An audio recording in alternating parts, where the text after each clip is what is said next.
ফল শুধু সুস্বাদু নয়, প্রয়োজনীয় পুষ্টি ও ভিটামিনে ভরপুর। ফলে ফ্ল্যাভোনয়েড সহ বিভিন্ন অ্যান্টিঅক্সিডেন্ট রয়েছে যা হৃদরোগ, ক্যান্সার, ডায়াবেটিস এবং প্রদাহ হওয়ার সম্ভাবনা কমিয়ে দেয়। আমরা সবাই ফল খাই এবং আমাদের মধ্যে কতজন জানি যে ফলগুলো খাওয়ার একটি সঠিক উপায় আছে? আপনি হয়তো ভাবছেন কখন ফল খেতে হবে এবং আমরা রাতে খেতে পারি কিনা। তবে ফল খাওয়ার সঠিক সময়ের পাশাপাশি জেনে নিতে হবে সঠিক উপায়ও। সর্বাধিক ফাইবার সামগ্রী পেতে আপেল খোসা সহ খাবেন। আপেল হলো দ্রবণীয় ফাইবারের একটি ভালো উৎস যা রক্তে শর্করার মাত্রা নিয়ন্ত্রণ করতে, হজমের স্বাস্থ্যের উন্নতি করতে এবং ওজন নিয়ন্ত্রণে সহায়তা করতে পারে। কলা পুরোপুরি পাকার পরেই তা খাবেন, কারণ এতে এই ফল হজম করা সহজ হবে এবং আরও অ্যান্টিঅক্সিডেন্ট পাওয়া যাবে। কলা পটাশিয়াম সমৃদ্ধ যা রক্তচাপ, পেশির কার্যকারিতা এবং শরীরে তরল ভারসাম্য নিয়ন্ত্রণে সহায়তা করে। প্রচুর জলীয় উপাদান এবং পুষ্টি উপাদান থাকে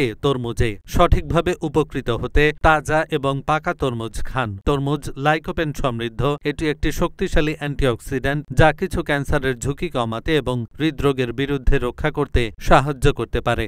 সাইট্রাস ফলের রস পান করার পরিবর্তে মাংস এবং ঝিল্লিতে পাওয়া ফাইবার এবং অতিরিক্ত পুষ্টি থেকে উপকার পেতে পুরো ফল খান। সাইট্রাস ফল ভিটামিন সি সমৃদ্ধ যা ইমিউন ফাংশন, কোলাজেন উৎপাদন এবং ত্বকের স্বাস্থ্যকে ভালো রাখতে সাহায্য করে।